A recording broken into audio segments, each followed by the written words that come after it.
এই যে ভদ্রলোক উনি পেয়েছেন, ওনার জন্য একটা গিফট থাকবে সেলিম, ওটা আমি গিফট দেবো নাকি। উনি পেয়েছেন যে লেফট সাইডে মাঝখানে মাঝ বরাবর থাকে। স্যার আমি কার্ডিয়াক অ্যারেস্টের বিষয়ে বলেছিলাম, মাইক ছিল না, আপনি শুনতে পারেন। আচ্ছা ঠিক আছে, আমরা আমরা হার্ট থাকে, হার্টের মাঝ বরাবর থাকে, কিন্তু দুই তিনজন থাকে বাম দিকে, এক তিনজন থাকে ডান দিকে।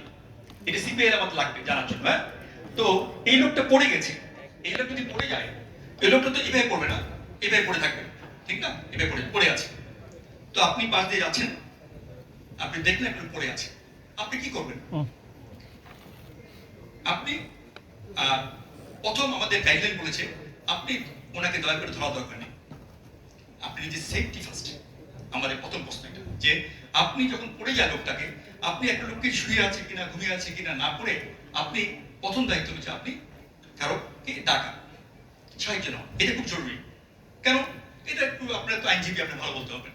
আপনি বাসায় আপনার ওয়াইফকে মনে করেন যে আপনি বললেন যে পড়ে গেছে অজ্ঞান হয়ে, আপনি সিপিআর দিলেন, সিপিআর দিলে মৃত্যু তো বাঁচানোর সম্ভাবনা তো অনেক কম, দুইজন বাঁচতে পারে, কিন্তু উনি মরেই গেল মনে করেন, তো পরে মামলা হতে পারে যে আপনি সিপিআর দিয়ে মেরে ফেলছেন। অতএব আপনার বসের সম্ভব খারাপ, বসকে আপনি পড়ে গেছে সিপিআর দিয়েছেন, বস মারা গেল, আপনার বিরুদ্ধে মামলা হতে পারে। এই জন্য বলা হয়েছে ইউ শুড সামন হেল্প ফার্স্ট। আপনি কি করবেন? এক ভদ্রলোক ভাই পড়ে আছে, আপনি একটু আসেন, আমি সাহায্য করি, এটা প্রথম কাজ। অথবা কেয়ারটেকার বলে তুমি আসো, একটা লোক পড়ে গেছে। আপনি পার্কে হাঁটছেন, পার্কে সিকিউরিটি গার্ড বলে তুমি আসো, একটা লোক পড়ে গেছে। But first you take the summon the help, number 1। আরেকটা কারণ কি? আরেকটা কারণ হলো যে সিপিআর দেওয়াটা কিন্তু সহজ কাজ নয়, আমি দেখবে দেখাবো, আপনি একা পারবেন না, এটা দিয়ে দুই তিনজনের সাহায্য লাগে, এটা একটা পরিশ্রমের কাজ। দুইটা কারণে। তারপর লোকটা আসলো, আপনি লোকটাকে ধরে আপনি উপর করে দিলেন, সমান করে শোয়াবেন। ওখানে তো টেবিল থাকবে না, আপনি ইচ্ছা করলে মাটিতে শোয়াতে পারেন। শুয়ে আপনার কাজটা কি? কাজ হলো এই লোকটি কি ঘুমাচ্ছে কিনা, অথবা কার্ডিয়াক অ্যারেস্ট কিনা, অথবা কোন কারণে ডায়াবেটিস করতে পারেন। তাহলে লোকটাকে প্রথম ডাকেন, কি শুনতে পাচ্ছেন আপনি? শুনতে পাচ্ছেন আমার কথা? কোনো কথা বলছেন না। তাহলে আপনি তো ডাক্তার না, আপনি পালস দেখবেন না, আপনি সব দেখবেন না, আপনি ডাক্তার নয়। আপনি কি করবেন?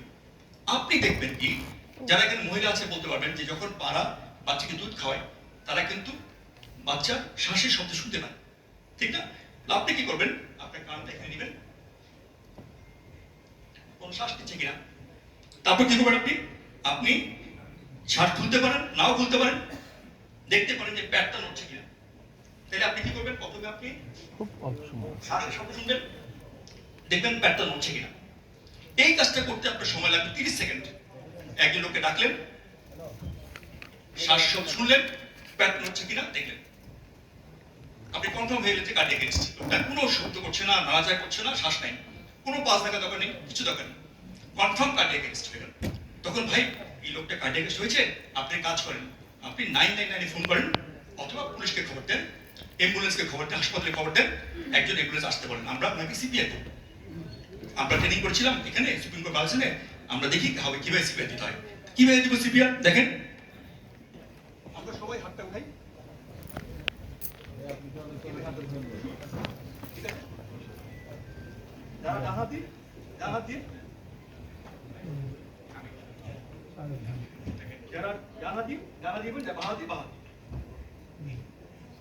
আমরা ইউজ করবো কোনটা? এই অংশটা, তারটা হাত থাকবে স্ট্রেচ। কোথায় দিব আমি বলেছি মাঝ বরাবর। মাঝ বরাবর দিলে আমার হার্টের দুই দিকে আমার চাপটা ভালো পড়বে। কোথায় আমরা দেখেন, খেয়াল করেন, এই যে ডিপ্রেসড অংশটা, চাপা অংশটা, হাত দেন সবাই একটা জায়গায় জেনে গেছে হঠাৎ করে, এই জায়গাটা আমি চাপতে, ঠিক আছে? মাঝ বরাবর আমি চেষ্টা করবো যে একটা ফ্ল্যাট সারফেস যেখানে সমানভাবে রাখা যায়, সেটা মাটিতে হতে পারে, ফ্লোরে হতে পারে, ঠিক আছে? সবাই করলাম, হাত রেখে আমি 30 বার আমি চাপ দেবো, 30 বার। দেখেন, খেয়াল করেন, 1 2 3 4 5 6 7 8 9 10 11 12 13 14 15 16 17 18 19 20 21 22 23 24 25 26 27 28 29 30। হবে তাহলে দেখেন আল্লাহ। আমি কিন্তু এরকম করিনি 1 2 3 4 5 6 করিনি, হবে না আমি একটা গ্যাপ দিয়েছি। আমার হাতে ঘড়ি নেই, মিনিটে 30 বার বা 60 বার দিতে হবে, আমি 30 দিয়েছি। আমি কি করলাম, কি করলাম দেখেন, 1 2 এটা গ্যাপ দিয়েছি। কেন গ্যাপ দিলাম? আমরা যারা বয়স্করা আছি আমরা জানি আগে দোয়ার থেকে যখন কালি নেওয়া হতো একটা চাপ দিতাম, চাপ দিয়ে ছেড়ে দিয়ে কি হতো, ওই ইয়েটা ভরে যেত না, অনেকটা হোমিওপ্যাথি ওষুধের মতো, ঠিক না? আমরা যখন চাপ দিই হার্ট থেকে সমস্ত ব্লাড কোথায় যায়, ব্রেনে, কিডনিতে, সব জায়গায় যায়। আবার যখন ছেড়ে দিই তখন পায়ের রক্তগুলো আবার হার্টে আসে। তাহলে ফিলিং হতে হবে, ফিলিং নেওয়ার সময় দিতে হবে, ফিলিং হবে আবার চাপ দেবো। তাহলে খেয়াল রাখতে হবে এই জিনিসটা। আমি প্রেশার দিব 1, একটু স্পেস 2 3। দেখেন আমি কিভাবে চাপ দিয়েছি, আমার চাপটা কিন্তু 2 ইঞ্চি দেবে গেছে, 2 ইঞ্চি। পাঠাও এক, ভিডিওটা পাঠাও দেখি। 2 3 4 5, তারপর আর ওই 6 কপি 7। পাঠাও। হ্যাঁ, এবার 30 বার দেওয়ার পরে আমি থামবো, থেমে আমি কি করবো, শ্বাস দেবো 2 বার। দেখি না কিভাবে ওই খেয়াল করেন? সিনেমাটা কথা বলি। নাকটা ধরবো যাতে ফু দিলে নাক দিয়ে বাতাস বের না হয়। আমি না চিনটা খুলে দেব, ঠিক আছে? খুলে দিয়ে আমি 2 বার, এখানে 2 বার, আবার আবার আমি 30 বার দেব। এভাবে চলতেই থাকবে। কতক্ষণ চলবে? যতক্ষণ লোকটা জ্ঞান ফিরে না এসে বসে না পড়ে, অথবা অ্যাম্বুলেন্স না আসে। অ্যাম্বুলেন্স আসলে আমি আবার সিপিআই দিতে আমি অ্যাম্বুলেন্স তুলে দেবো। আর লোকটা যদি বসেই যায় আমি থেমে যাবো।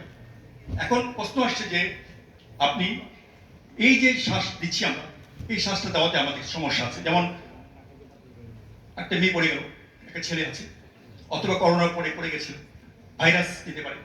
এই জন্য বলেছে যে আপনি শ্বাস না দিলেও চলবে, শুধুমাত্র চাপ দিলেই চলবে, অদৃশ্য কিছু